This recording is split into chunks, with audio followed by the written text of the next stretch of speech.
കണ്ടു. അതൊരു കാര്യമില്ല. അവന് ചെറിയ പ്രായത്തിൽ ആരോ പറഞ്ഞു കൊടുത്ത പോലത്തെ എസ് ഓർ നോ മാത്രം പറയുന്ന റൗണ്ടാണ്. അത് വെച്ചിട്ട് അവന്റെ ഇന്റലക്റ്റിനെ നമുക്ക് അളക്കാൻ പറ്റില്ല, ഒരിക്കലും ഇല്ല. അംഗീകരിക്കും മനുഷ്യ.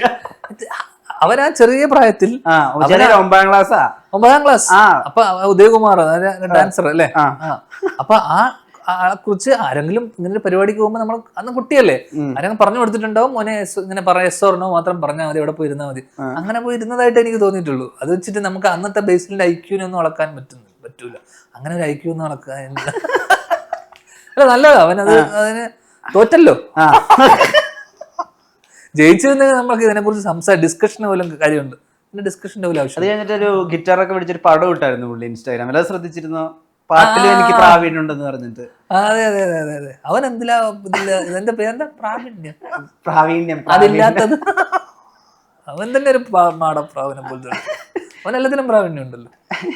ഈ നീരജ് മാധവനെ എൻജെന്ന് ഉള്ളൊരു സ്റ്റൈലിലേക്ക് ഒരു റാപ്പറൊക്കെ ആയിട്ട് മാറിയിട്ട് കരിയർ വേറെ രീതിയിലേക്ക് കംപ്ലീറ്റ് ആയിട്ട് ഷിഫ്റ്റ് ചെയ്തല്ലോ.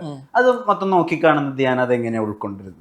അവൻ എന്റെ സുഹൃത്താണല്ലോ, അപ്പൊ സ്വാഭാവികമായിട്ട് അവൻ അതിന് ഒരു സംഗീതത്തോടും അവൻ ഏറ്റവും കൂടുതൽ ഞങ്ങൾ കപ്പിയാരി ചെയ്യുന്ന സമയത്തും ഇത് ചെയ്യുന്ന സമയത്തൊക്കെ ഏറ്റവും പാട്ടിനോടും അല്ലെങ്കിൽ നൃത്തം, ഡാൻസ്, കാരണം അവൻ ഡാൻസറായിട്ട് വന്ന ആളാണ്. അപ്പൊ അവൻ ഇതിനൊരു എന്തെങ്കിലുമൊക്കെ ഇതുമായിട്ട് ബന്ധപ്പെട്ട് എന്തെങ്കിലുമൊക്കെ ചെയ്യും എന്നുള്ള കാര്യത്തിൽ, കാരണം അവൻ കേരളത്തിൽ ജീവിക്കുകയാണെങ്കിലും അല്ലെങ്കിൽ കേരളത്തിലാണെങ്കിലും ഒരു അമേരിക്കൻ ലൈഫ് സ്റ്റൈൽ ഫോളോ ചെയ്യുന്ന ആളാണ് പുള്ളി. മനസ്സിലായില്ലേ?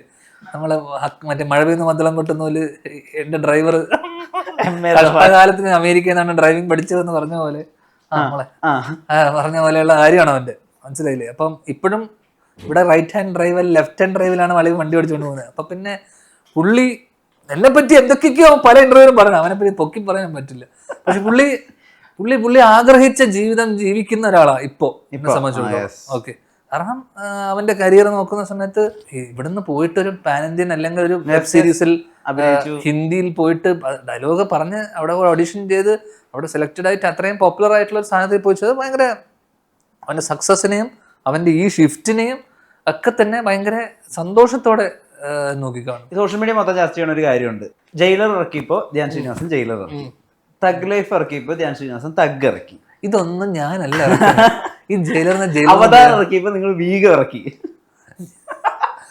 ഇതൊക്കെ ഇതിന്റെ സംവിധായകരും ഇതിന്റെ പ്രൊഡ്യൂസർമാരും അവര് തീരുമാനിക്കുന്ന സ്ഥലത്ത് ഞാൻ ഈ പറഞ്ഞ ജയിലർ ആയിക്കോട്ടെ, ജയിലറിന്റെ കൂടെ ജയിലർ ഇറക്കണമെന്ന് ഞാൻ പറഞ്ഞിട്ടില്ല. ഓക്കെ, ഞാൻ ഒരിക്കലും പറയില്ല.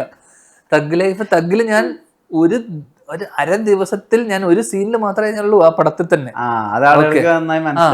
അപ്പൊ അതുകൊണ്ട് തന്നെ അതൊക്കെ അവരുടെ തീരുമാനമല്ലേ.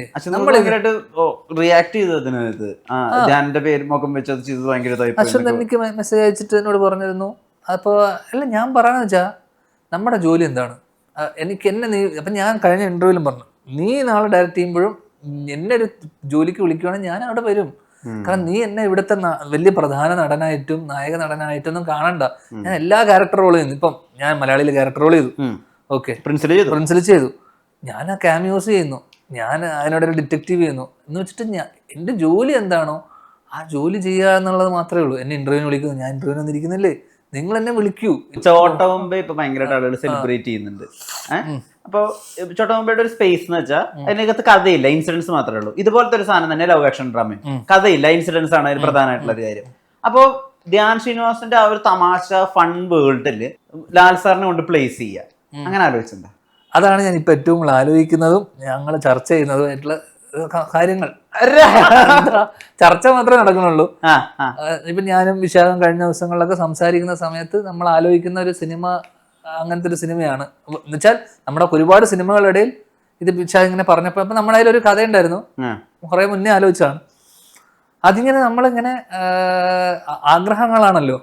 അപ്പം ആർക്കാണ് ലാൽ സാറിനെ വെച്ചിട്ട് മമ്മൂക്കിനെ വെച്ചിട്ട് സിനിമ ചെയ്യാൻ ആഗ്രഹമില്ലാത്ത? അപ്പോൾ എൻ്റെ ആഗ്രഹം ഈ പറഞ്ഞ പോലെ നമ്മള് ത്രില്ലറിൽ ലാൽ സാർ ഇപ്പം എമ്പുരാൻ വരുന്നു, തുടരും വരുന്നു. പക്ഷെ ഇത് ചോട്ടാ മുംബൈ വരുമ്പോൾ അവിടെ സെലിബ്രേഷൻ ആണ്. മനസ്സിലായില്ല, മോഹൻലാലിനെ സെലിബ്രേറ്റ് ചെയ്യുന്നത്, നമ്മുടെ മോഹൻലാൽ എന്ന് പറഞ്ഞ നടന്റെ സെലിബ്രേറ്റ് വെച്ചാൽ നമ്മൾ സെലിബ്രേറ്റ് ചെയ്യുമ്പോൾ അദ്ദേഹം സ്ക്രീനിൽ സെലിബ്രേഷൻ ആണ്. മനസ്സിലായില്ലേ, നമ്മൾ പുറത്ത് ഡാൻസ് കളിക്കുന്ന അദ്ദേഹം അകത്ത് ഡാൻസ് കളിക്കുന്നു. അങ്ങനത്തെ ഒരു സിനിമ വരണം, സിനിമ കാണണമെന്ന് എനിക്കും വിശാഖിനും ഞാൻ കഴിഞ്ഞ ദിവസം ഞങ്ങൾ സുമിത്രാക്കയും ഞാനും പ്രണവും കൂടെ ഫ്ലൈറ്റിൽ പോകുന്ന സമയം ഞാൻ പ്രണവിനോടും ഞങ്ങൾ പറഞ്ഞാടാ ഞാനൊരു സംഭവം ആലോചിക്കുന്നുണ്ട്, ഞാൻ അതിനായിട്ട് നടക്കണമെന്നൊന്നും ഒരു നിർബന്ധമില്ല, ഒരു 10% സാധ്യതയുള്ളൂ, പക്ഷെ ഞാൻ പോയിട്ടൊരു ശ്രമം നടത്തും. എന്റെ അച്ഛൻ എന്നെ നോക്കി നോക്കി നോക്കി എന്റെ പിന്നാലെ നടന്ന് പോയടാ. ഞാൻ കണ്ണു തുറന്ന് നോക്കുമ്പോൾ അച്ഛന്റെ ചെവിന്ന് ബ്ലഡ് വന്നുകൊണ്ടിരിക്കുക. എന്നിട്ട് അദ്ദേഹം ഇങ്ങനെ വിങ്ങി വിങ്ങി വിങ്ങി പൊട്ടിക്കറിയാണ് അദ്ദേഹത്തിന്റെ ബോഡിയുടെ ഒപ്പം ഒക്കെ ആയിരുന്നു. അപ്പൊ ആ സമയത്ത് റോണി പറയുന്ന ഒരു കാര്യമുണ്ട്, നമുക്ക് എപ്പോഴും നമ്മുടെ ഫാമിലി ഉണ്ടാവുള്ളൂ എന്തൊക്കെ വന്നാലും, അവരെ നമ്മുടെ കൂടെ ഉണ്ടാവുള്ളൂ. ഇതൊന്നും ഇതൊക്കെ താൽക്കാലിക ലഹരി മാത്രമാണെന്ന് പറഞ്ഞാൽ അദ്ദേഹത്തിന്റെ ഒരു ബൈറ്റ് ഭയങ്കരമായിട്ട് വൈറലാണ്ടായിരുന്നു. ശരിക്കും നമുക്കൊരു ഡ്രഗ് ഫേസ് ഉണ്ട്, അല്ലെങ്കിൽ നമുക്കൊരു അഡിക്ഷൻ ഉണ്ട്. ഇത് എങ്ങനെയാ നമ്മൾ അതിൽ നിന്ന് കളഞ്ഞ് സാധാരണ ജീവിതത്തിലേക്ക് തിരിച്ചു വരിക? അല്ല, ഇതിപ്പോ എന്ന് വെച്ച് കഴിഞ്ഞാൽ 2 കാര്യങ്ങളാണ്. ഒന്ന്, നമ്മളിത് നീ ഇപ്പം വൈകി ഇപ്പൊ ഷൈൻ്റെ കേസിലായിക്കോട്ടെ, ഇപ്പൊ ബാസിയുടെ കേസിലായിക്കോട്ടെ, ബാസി എൻ്റെ അടുത്ത സുഹൃത്താണ്, ഷൈനെ അത്യാവശ്യം നന്നായിട്ട് അറിയാം. ഇവരൊക്കെ സിനിമയിലും ഈ ഗ്ലാം ആൻഡ് ഗ്ലിറ്റർ വന്നതിന് ശേഷം സിനിമയിൽ ഇവരൊന്നും ഇങ്ങനെയുള്ള ആൾക്കാരൊന്നും ആയിരുന്നില്ല. ഓക്കെ, ഇതൊക്കെ വന്നതിന് ശേഷം വളരെ ലേറ്റർ സ്റ്റേജിലാണ് ഇതിലോട്ട് അഡിക്ഷനിലോട്ട് പോയത്. മനസ്സിലായില്ലേ? എൻ്റെ കേസിൽ അതല്ല. ഞാൻ വളരെ, നിങ്ങളൊക്കെ ഇപ്പം നീ സ്കൂളിൽ പോയിരുന്ന സമയത്ത്, അല്ലെങ്കിൽ നീ LKG ഷെഡ്യൂട്ട് പോയിരുന്ന സമയത്താണ് ഞാൻ ഈ സാധനങ്ങളൊക്കെ ഉപയോഗിച്ചിട്ടുള്ളത്. മനസ്സിലായില്ലേ? അപ്പോൾ നമ്മുടെ നേരത്തെ അതൊക്കെ നമ്മുടെ ആ സമയത്തുള്ള ജീവിതം, നമ്മുടെ സാമ്പത്തികം, അല്ലെങ്കിൽ നമ്മൾ പഠിച്ചിരുന്ന സ്ഥലം, നമ്മൾ വളർന്ന സ്ഥലത്തിൻ്റെയും കൂടെയാണ്. അപ്പം വളരെ ഏർലി സ്റ്റേജിൽ ഞാൻ പറഞ്ഞ ഇപ്പോൾ യങ്സ്റ്റേഴ്സ് ഇതൊക്കെ ഉപയോഗിക്കുന്നു പറയുന്നു.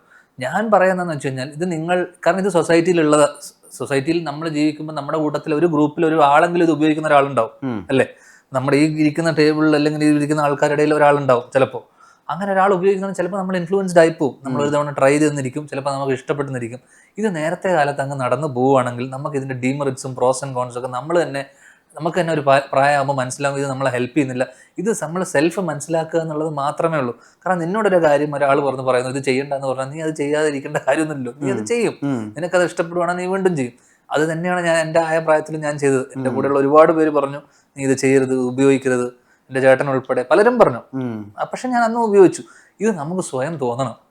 മനസ്സിലായില്ലേ? പ്രത്യേകിച്ച് അന്ന് അച്ഛനും അമ്മയൊന്നും നമ്മളെ ഇല്ല കൂടെ.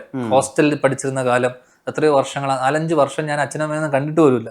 അപ്പോൾ അങ്ങനെയുള്ള സമയത്ത് അച്ഛനും അമ്മയിലും കൂടെ നമുക്ക് കൂടുതൽ ഫ്രീഡം കിട്ടുന്നു. ആ ഫ്രീഡത്തിനെ നമ്മൾ മാക്സിമം മിസ്യൂസ് ചെയ്യുന്നു. അപ്പോൾ അത് നമ്മൾ തന്നെ നമുക്ക് കിട്ടുന്ന സെറ്റ് ബാക്സിലൂടെയും കാരണം ഇതിനോടൊപ്പം നമുക്ക് നഷ്ടമായത് വിദ്യാഭ്യാസം, പ്രണയം, ആ സമയത്ത് ഉണ്ടായിട്ടുള്ള കൂട്ടുകാർക്കിടയിലുള്ള ഫ്രിക്ഷൻ, ആരോഗ്യം, കൂടെയുള്ള ആൾക്കാർ മരണപ്പെട്ടു പോകുന്നു, ആക്സിഡൻസ്, ഇങ്ങനെ എല്ലാം ഞാൻ കണ്ടിട്ടുണ്ട്. ഓക്കെ, പ്രണയിച്ച കുട്ടിയുടെ വിവാഹം, ഇതൊക്കെ നമ്മളുടെ ഈ പറയുന്ന ശീലങ്ങളും നമ്മൾ കൃത്യമായിട്ട് ആ സമയത്ത് നമ്മൾ ചെയ്യേണ്ടിയിരുന്ന കാര്യങ്ങൾ ചെയ്യാത്തത് കൊണ്ടും ഈ പറയുന്ന അഡിക്ഷനൊക്കെ കൊണ്ടുവന്ന് ഞാൻ ഒരു തിരിച്ചറിവ് നമുക്കൊരു പോയിന്റിൽ കിട്ടും. ഓക്കെ, ആ റിയാലിറ്റി ചെക്ക് എനിക്ക് വളരെ നേരത്തെ കിട്ടി. മനസ്സിലായില്ലേ? ഷൈൻ്റെ കേസിലും എടുത്തു പറയുന്ന ആൾക്കാരുടെ കേസിലൊക്കെ തന്നെ എന്താ കേസ് എന്ന് വെച്ചാൽ ഇവർ വളരെ ലേറ്റസ്റ്റ് സ്റ്റേജിലാണ് ഇതിന് അഡിക്ഷനിലോട്ട് പോകുന്ന സമയത്ത് അത് അവർക്ക് അവരുടെ പ്രായത്തിൽ അവർക്കും കിട്ടിയിട്ടുള്ള സെറ്റ് ബാക്സ് ഇൻഡസ്ട്രിയിൽ വന്നതിന് ശേഷമാണ് നേരത്തെ പറഞ്ഞ ഈ ഗ്ലാം ആൻഡ് ഗ്ലിറ്റർ ഉണ്ടാകുന്നത്, സാമ്പത്തികം ഉണ്ടാകുന്നത്, അവർക്കുണ്ടായിട്ടുള്ള റിലേഷൻഷിപ്പ് ഇഷ്യൂസ്, അവർക്കുണ്ടായിട്ടുള്ള പല കാരണങ്ങളും കൊണ്ടും ഈ അഡിക്ഷൻ വരാം.